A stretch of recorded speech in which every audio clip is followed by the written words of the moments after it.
Well, it was a pretty eventful Week 9 in the NFL. The Rams finally lost their first game. The playoffs are starting to take shape, and Patriots quarterback Tom Brady became the only NFL quarterback in history to break 80,000 total yards over a career.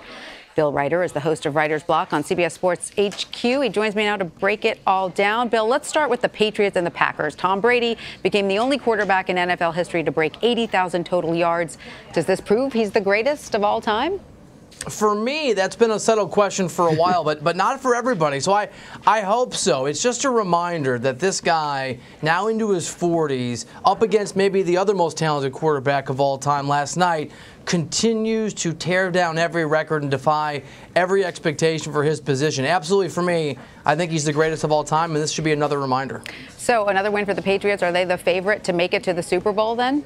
I think certainly out of the AFC, I think there's maybe one team that you could look at and see as a potential challenger. With all respect to the Chargers, the Kansas City Chiefs, Patrick Mahomes, they have just one loss to the Patriots in Foxborough. It was a hard-fought game. So I'll throw the Chiefs in there, but definitely for those people who think or bet on or have their heart set on the Patriots being in yet another Super Bowl, there's a real chance they're going to be satisfied at the end of the year. All right, let's move now to the NFC, where the Saints handed the Rams their first loss. Both teams now have only one loss. Do you expect them to meet again? I think that and it's a crowded NFC. I think they are by far the best two teams in the National Football League or in the NFC. And if the Saints can use this and win out, or at least keep that top spot in the NFC and be the home team, have home field advantage in the playoffs, I think they will. The Rams are probably the best team in football, but when the Saints are at home in the Dome in New Orleans, they're a different team. They're on a whole other level, and they are almost, as the Rams experience, almost impossible to take down.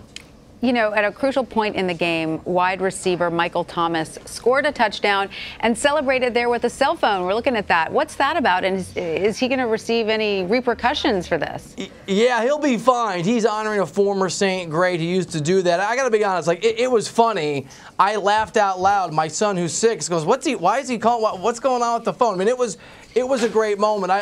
He'll be fine. Obviously, there was the 15-yard penalty. I would prefer to have seen it if his team was up 3 touchdowns late in the game, rather than there was still some time on the clock. But Michael Thomas, and Drew Brees told me this earlier this year, is one of the best receivers in football, and he wanted to take a moment and celebrate that. So you know what? Have fun in the game. Good for him. Did he call mom? Who did he call? Maybe he called the commissioner's office and said, "Please don't fine me too much." Right. It's just a joke. How much is a fine for something like that? It really depends. We'll see. I mean, it could be a hefty amount of money. It'll be, in the tens of thousands of dollars. At least a hefty amount of money. That's a lot of money to me. That's an expensive phone call. Right. It's a good amount of money to him. All right, Bill Reiter, thank you so much. You're welcome. And don't forget, you can watch Reiter's Block every Monday through Thursday at 5 p.m. only on CBS SportsHQ.